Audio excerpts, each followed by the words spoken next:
Wisconsin Foodie would like to thank the following underwriters for their support.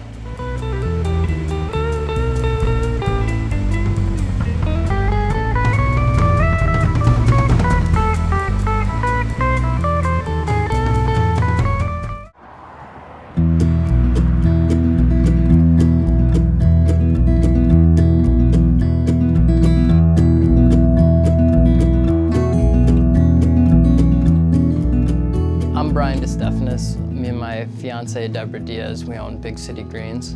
Big City Greens started as an indoor farm in Milwaukee, and we started working with a lot of chefs down there. And then we ended up buying this property about 2 years into the venture. Microgreens are small versions of normal-sized vegetables. Why do we use microgreens? Why do we like microgreens? Why do other people like microgreens? Because they're just that much more nutrient dense. They're that quick to grow. Anybody can grow them. The flavor is more than the full-grown vegetable. This is our wasabi. Really spicy little microgreen. People at the Shorewood Market love this one. We always grow about 300 trays a week, and clipping them, packaging them, watering them, it's an everyday thing, but we've got it down to the point where, we know how much time we have to spend on it. We grow about 20 varieties of microgreens. We grow an amaranth, which is the red one. We have radishes here. We've got dill, basil, cilantro, more radishes, pea shoots, kale, sunflowers, arugula. This is our first season that we're able to have our full production garden of all of our rare and heirloom vegetables. We don't use any fertilizers, we only use water, because the seed carries enough nutrients for the plant to grow to that stage 2 or 3 weeks later. So when we plant the radishes, we plant them, and it takes about 7 days for them to sprout and grow to the point where we're gonna clip them and bring them to a chef to put them on their plate. Luckily, my partner, my fiance, handles most of the Big City Greens, microgreens stuff now, and I'm able to get out in the woods and forage some of these more unique things for some of our chefs. Yeah, we met in California a little over 5 years ago, and it's been kind of a whirlwind since then. If somebody had told me 10 years ago that I'd be living in Wisconsin growing microgreens, living on a farm, I would have probably told them they were crazy. I didn't think I'd ever leave California, but I love it here.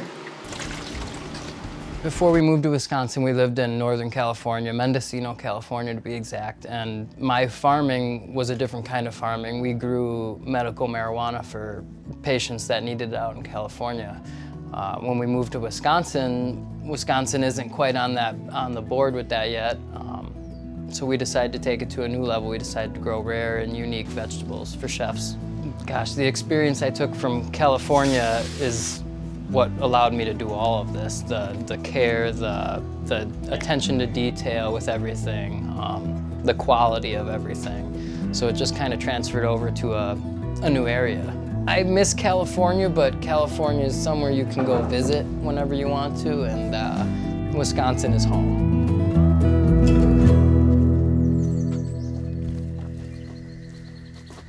What are you doing?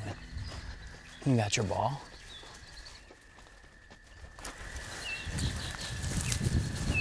We're walking into our woods right now to try and find some wild edibles. Ramps, fiddleheads, mushrooms. The foraging side of our business, it's kind of became more of the larger side of our business. We work with some chefs in Milwaukee and the surrounding areas that are really into the wild food and the unique ingredients that we bring them. We go out in the woods as often as we can. The seasons keep changing from spring all the way until winter, so we're always harvesting different things, different mushrooms, different greens. There's wild stuff everywhere. A lot of these flowers are edible. Obviously dandelions are, but we won't do that. But those are wild violets, which is actually, I just found out, the state flower. But those are edible also. The sumac trees right there, that's all edible. The lilac flowers, that's all edible. Best time to forage, it's all year long, but the seasons change, so every time, the weather changes a little bit, then it's a new thing that we'll be foraging. Oh, here's some up here. These are all wild ramps right here. Best way to dig ramps is dig them up kind of by the roots, loosen the soil up a little bit. This is what we're looking for, these bulbs. Clean them off a little bit. To do this sustainably and make sure that your ramps come back every year, we're gonna break these crowns off the bottoms, which are just like asparagus crowns. And then we're gonna plant those back in the ground. So we can come back to these same spots next year and the year after and the year after and harvest the same ramps.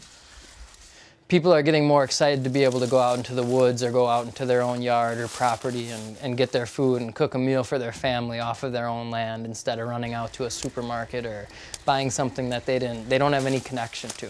It gives you a connection between the food and the land and yourself. Oh, this is a pheasant back mushroom. These mushrooms you want to find when they're small and tender like this. You slice them off back here by the base. As you can see underneath, there's pores, there's not gills. And that's how you know this is a pheasant back. It looks like a pheasant when it's down against the wood. Oh, it's got a fresh watermelon smell to it. We'll cook that up for lunch. If you're gonna start foraging, you should go with an experienced forager. That's the only way. There's lots of books and magazines and articles and stuff on foraging, but if you want to be safe and do the right thing, you know, go with somebody who's experienced and learn from them. Like you see all those ferns right there, those are the fiddleheads, but they're all unwrapped. There's like 2 or 3 in there, like perfect. The fiddlehead is it's an ostrich fern, and you know the ostrich fern by the it's got a stalk like a celery stem. You want to get them before the tops unravel completely. So these are the fiddleheads. These are what you're looking for before they're nice and tight and small, before they unwrap. It's best to only harvest a few off of each plant, just for the plant's good. That's what we're looking for right now. We try and find a wild asparagus whenever we can, just because it's untreated, it's natural, it's what asparagus should taste like.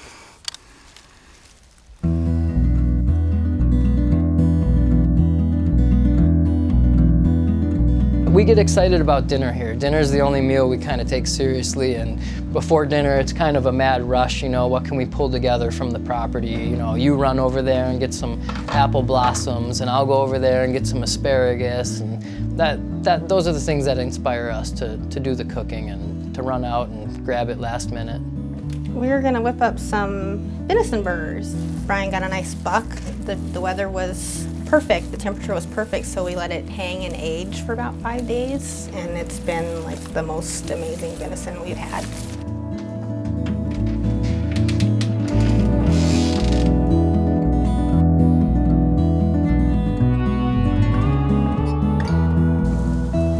It's a pretty epic looking grill right now. We've got fresh ramps we just harvested. We've got white, green, purple asparagus. We've got fresh Wisconsin morels harvested yesterday. We've got a funky blue cheese on top of venison burgers that we harvested from the land here. All right, Deb, we need a plate to put everything on. Got it. All right. High five. Might have worked. Pretty good. Nice job, Chef.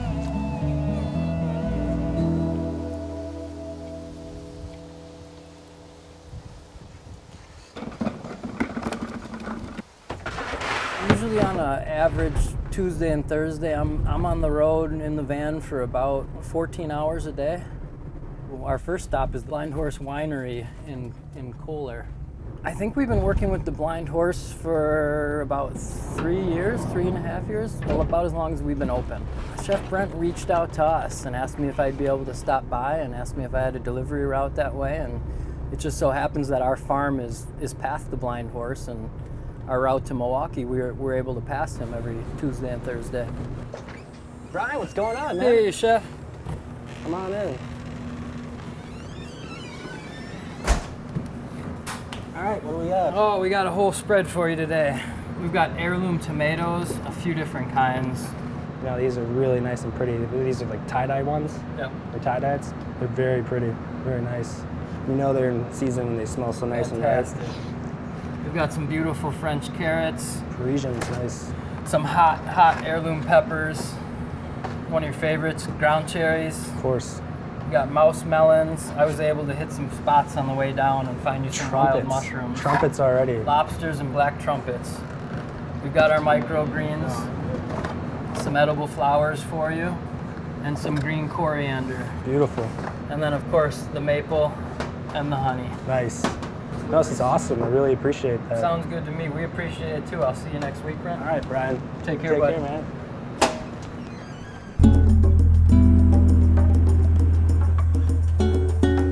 A visit to a Wisconsin vineyard is not a rare occasion in the state. We've got many, but Blind Horse Winery in Sheboygan has something that so many of them don't. Great food to pair with their terrific wines. I'm here to meet Tom Nye, who is the vintner for this winery, and explore some of the cuisine with ingredients from Big City Greens, terrific microgreens, things foraged from the region, all coming together on the plate to be paired with great wines. Hey Tom, the Blind Horse Winery. How are you, buddy? Nice to see you. Yeah. Explain to me what I'm standing in the epicenter of. Well, what we wanted it to be was Napa Valley in the middle of Kohler, Wisconsin. That was kind of a marketing slogan, but people actually walk through the doors and say that all the time. And all of the wine is made right here in this building, and it's an exciting property to be in. Like literally through the windows in those barrels. Right in that room, yes. We look at ourselves really as a micro winery, like a micro distillery or a micro brewer. We try to source the best products. Sometimes that means getting, Cabernet grapes from Napa. Yeah. But we did want to find grapes that can be grown here locally that we can make wonderful wines from. And we're really focusing on two different styles that we think are going to be really big in Wisconsin. Okay, so what are they? I'm excited. Our first one is our ice wine, and we just released that last year. It won a double gold in the Finger Lakes International Competition, and we're really happy about that. The grapes come from Plymouth, Wisconsin. And then the second style that we're really excited about that I think is going to be the big wine out of Wisconsin is sparkling wine. Yeah. Because you need two characteristics to make great sparkling wine. You need low tannins and you need high acid. Well, guess what? That's exactly how Wisconsin grapes come in naturally. So cool. It's a very natural process. We don't have to do any manipulation to be able to get them exactly in the style that we want to make sparkling wine. So you could have Champagne and Ypony and Remy and then Sheboygan. Exactly. And we could rock the world on that. Sheboygan Kohler. So speaking of, can we get into the barrel room? We sure can. Oh, that's not verboten. Good. Oh, so no, this no. is Come on in. okay, cool.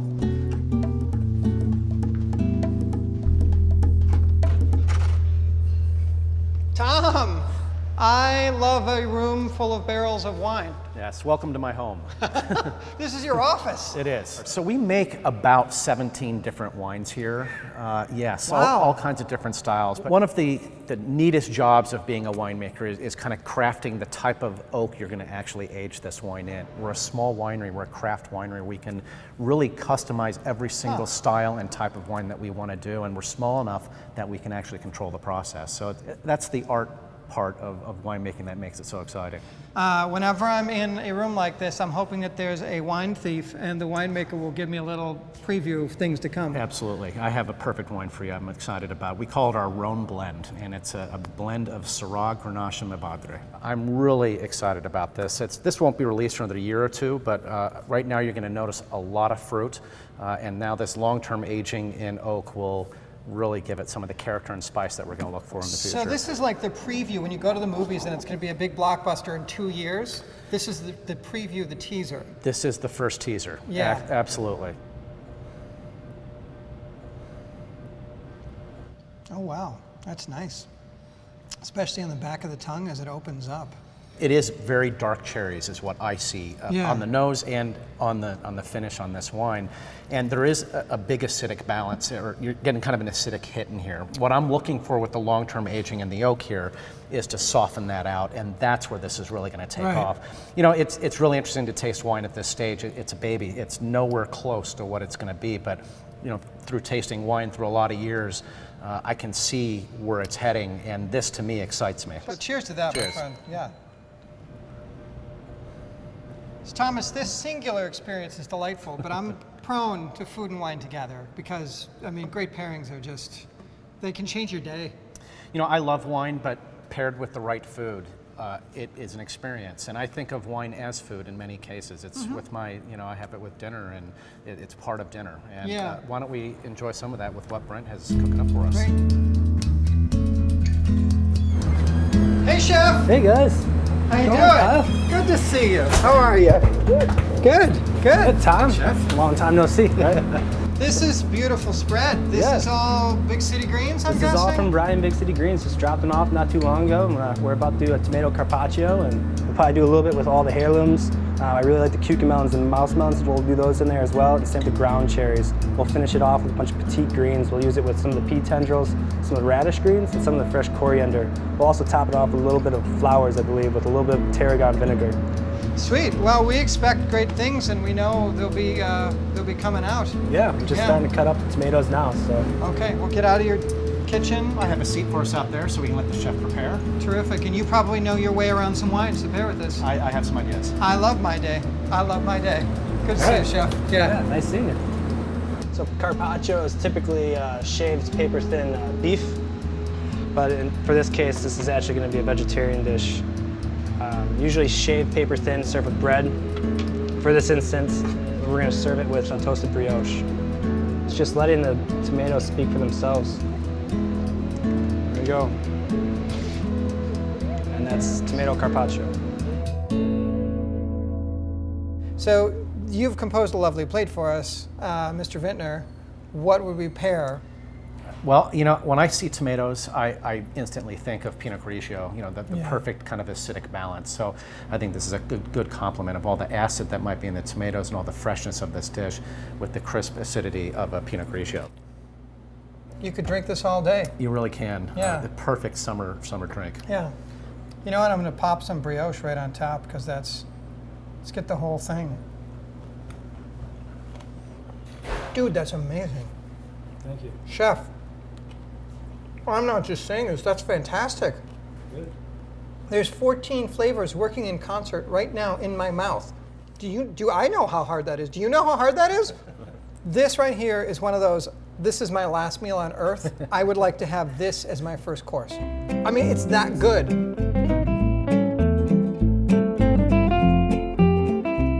So the dumplings are kind of a play on soup dumplings. Farm 45 lamb out of Jackson, Wisconsin. Terry Groth does a great job with raising lamb. What we do is we actually braise it, and we ground up some of the lamb that we have, mix it in with some lemongrass, some gingers, some scallions, and then we form that into a ball. I mean, everyone loves lamb chops, but you know, with a 45 to 60 pound lamb, there's really not that many on there. So what can we do with the shoulders? What can we do with the actual ground scrap? So what we decided to do is make dumplings with it. So I'll put the sauce down first. First we have our chili glaze, our sambal aioli, and our kabayaki sauce. Kabayaki. Kabayaki, so it's traditionally served with grilled eel, but for this instance we're doing it with lamb. Nice sweet soy sauce almost. That's kind of a record. From 180 from one side to the other. So With all the different flavors happening here, especially with your sauces, I don't want to overwhelm any of this with the wine, so I'm looking more for a background kind of wine that's not going to take away from everything that's happening here. This is our Zinfandel. It's our old vine Zin. I think it's going to be a great, you know, it's fruit forward, yet there's some spice on there, but it's not overwhelming. It's a great everyday wine. So this is the kabayaki. kabayaki. Yep.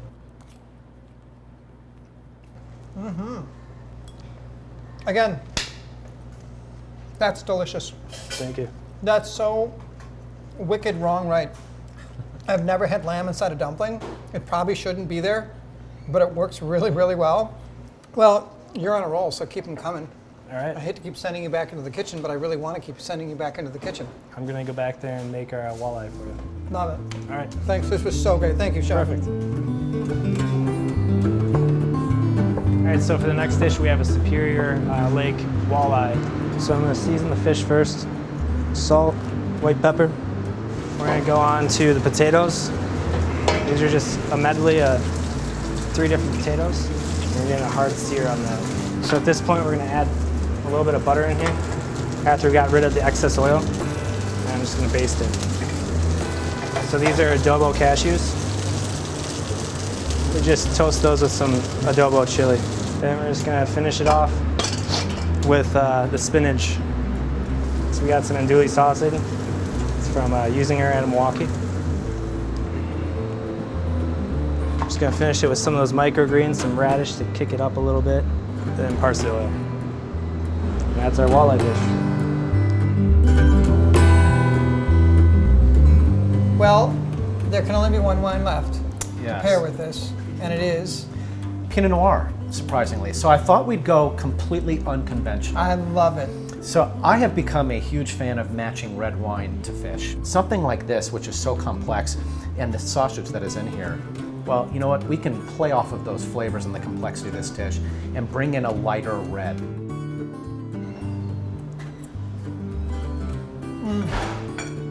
I haven't even had that yet, but it's going to go great with the sausage. I mean, that was the right call. Oh yeah, that's really great. Thank Great you. pairing, my friend. Thank you. Yeah, This was you fun. bet. And thank you, chef. Thank you for coming. Really great. I mean, Thank you. so good. We had a blast.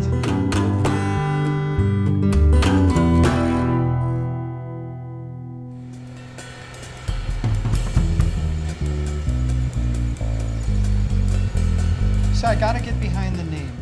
A Blind Horse Winery. It's not exactly a warm fuzzy. One of the stories that came out of all this research that we did on this property was of this blind horse named Birdie. And the horse was the lead workhorse on the property, even though it was blind. And there are pictures of the horse with the kids on them taking him to school. It was just a very, you know, this horse was special to this family. Yeah. And when we researched it and saw the pictures and they're hanging up in our restaurant, it was special for us So it's as like well. the sea biscuit of farm horses, like can't stop, won't stop. Exactly. And I love that now a vineyard or a winery rather is named after this this animal. Wisconsin Foodie would like to thank the following underwriters for their support. The dairy farmers of Wisconsin are proud to underwrite Wisconsin Foodie and remind you that in Wisconsin, we dream in cheese. Just look for our badge. It's on everything we make. Employee-owned New Glarus Brewing Company has been brewing and bottling beer for their friends only in Wisconsin since 1993. Just a short drive from Madison, come visit Swissconsin and see where your beer is made. Milwaukee's landmark Art Deco Hotel offers luxury accommodations, legendary hospitality, and world-class dining. Paired with the hotel's Roaring 20s vibe makes the Ambassador a must-experience destination. From production to processing, right down to our plates, there are over 15,000 employers in Wisconsin with career opportunities to fulfill your dreams and feed the world. Hungry for more? Shape your career with these companies and others at fabwisconsin.com. Society Insurance, small details, big difference. The Wisconsin Department of Natural Resources. The Central Wisconsin Craft Collective. Something special from Wisconsin. Hilling Company. Edible Milwaukee Magazine. Also, with support of the Friends of Wisconsin Public Television. For more information about upcoming Wisconsin Foodie special events, dinners, and tours, please go to wisconsinfoodie.com. There you can sign up for our mailing list to be the first to know about our events and offerings. Also, get connected with us through Facebook, Instagram, and Twitter.